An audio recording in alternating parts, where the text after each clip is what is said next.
कोई चाहे कुछ भी कहे और चाहे कितना भी बताए कि नेपाल में नई सरकार का विरोध हो रहा है, लेकिन नई सरकार में कई ऐसे काम भी हो रहे हैं कि लोग चौंक रहे हैं। नेपाल सरकार को बने अभी 1 महीना भी पूरा नहीं हुआ है, लेकिन 2 मंत्रियों का इस्तीफा भी हो गया है और इनमें सबसे ज्यादा चर्चित मंत्री सुडान गुरुङ हैं। सुडान गुरुङ जो नेपाल के नए गृह मंत्री थे, उनके ऊपर कुछ आरोप लगे तो उन्होंने पद से इस्तीफा दे दिया। सुडान गुरुङ पर बिजनेसमैन दीपक भट्टा के साथ कनेक्शन के आरोप लगे थे। कथित कनेक्शन के मामले को लेकर जारी विवाद के बीच सुडान गुरुङ ने गृह मंत्री के पद से इस्तीफा दे दिया। नेपाली मीडिया के मुताबिक दीपक भट्टा के खिलाफ मनी लॉन्ड्रिंग के मामले में जांच चल रही है और इसीलिए गृह मंत्री ने इस्तीफा दिया है। नेपाल में बालेन शाह की सरकार बनने के बाद से गुरुङ काफी चर्चा में रहे। बालेन शाह की सरकार बनने के बाद से ये दूसरे मंत्री का इस्तीफा है। इससे पहले श्रमिक मंत्री कुमार शाह को अनुशासनहीनता के आरोप में हटा दिया गया था। नेपाल में 5 मार्च को हुए चुनाव के बाद 8 मार्च को चुनाव के परिणाम घोषित हुए, जिसके बाद 27 मार्च को बालेन शाह ने बतौर पीएम शपथ ली थी। उनके पद संभालने के बाद नेपाल की राजनीति में बहुत कुछ ऐसा हुआ जो लोगों को हैरान कर गया, लेकिन इतने कम समय के अंतराल में नेपाल की सियासत में भूचाल सा भी आया है। गृह मंत्री सुडान गुरुङ ने सोशल मीडिया के जरिए अपने इस्तीफे की जब घोषणा की तो सब चौंक गए। उन्हें पद संभाले हुए अभी 1 महीना भी नहीं गुजरा था और उसके बाद उनका इस्तीफा हो गया।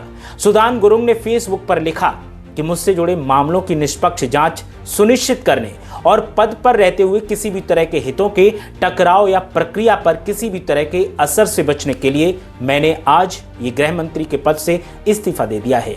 नेपाली भाषा में किए गए फेसबुक पोस्ट में उन्होंने लिखा कि मैं सुडान गुरुङ 2082 चैत्र 13 से गृह मंत्री की जिम्मेदारी पर ईमानदारी से काम कर रहा हूं। हाल ही के दिनों में नागरिक स्तर से उठाए गए सवालों, टिप्पणियों और हितों को मैंने गंभीरता से लिया है, जिसमें मेरे हिस्से भी शामिल हैं।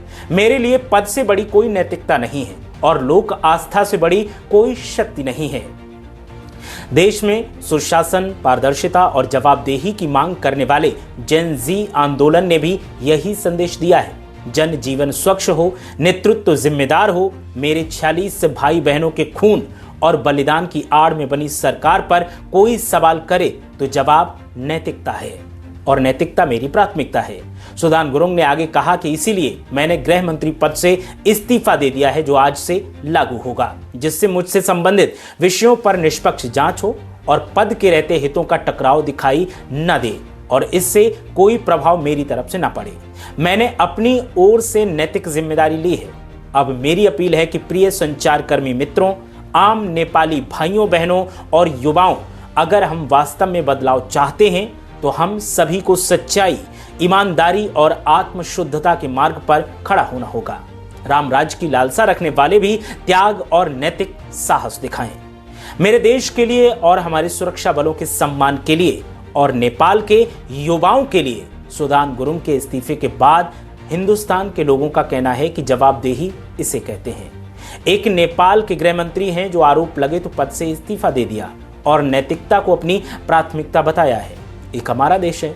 आरोप लगते ही नेता एक पद से दूसरे पद के लिए सेटिंग करते हैं और जांच एजेंसियां सरकारों के इशारों पर काम करती हैं और कसम संविधान की खाई जाती है। सुडान गुरुङ ने गृह मंत्री का पद संभालते ही नेपाल में वीआईपी कल्चर को पूरी तरीके से खत्म कर दिया था। बालेन शाह के साथ साथ सुडान गुरुङ के खूब चर्चे हो रहे थे और हर तरफ उनकी तस्वीरें वायरल हो रही थी। उनकी कार्यशैली की तारीफ हो रही थी, लेकिन अब इस्तीफे के बाद उनकी अकाउंटेबिलिटी यानी जवाबदेही की तारीफ हो रही है और लोग बोल रहे हैं कि नेपाल के जेन जी के नेता ही ऐसा कर सकते हैं, किसी और में ऐसी हिम्मत नहीं। हिंदुस्तान में मंत्री पद के लालच में लोग पता नहीं क्या से क्या कर जाएं, लेकिन इस्तीफा न देते हैं और ना तब तक देने की कोशिश करते हैं जब तक दबाव न बनाया जाए। एक तरफ नेपाल की नई सरकार की चर्चा है, उनके अच्छे काम गिनवाए जा रहे हैं, लेकिन दूसरी तरफ विरोध का आलम भी नेपाल में है। पेट्रोल डीजल के बढ़े दाम और भारत के साथ टैक्स बढ़ोतरी को लेकर विवाद दिखाई दे रहा है। विरोध के सुर भी उठ रहे हैं, लेकिन इस बीच 2 मंत्रियों के इस्तीफे ने कई अहम संकेत भी दिए हैं। सुडान गुरुङ के इस्तीफे के बाद हर किसी का यही कहना है कि अगर नेता हो तो ऐसा हो जिसे अकाउंटेबिलिटी पता है, जिसे पता है कि अगर वो पद पर रहेगा तो उसके खिलाफ जो जांच हो रही है तो आरोप लग सकते हैं कि जांच प्रभावित की होगी।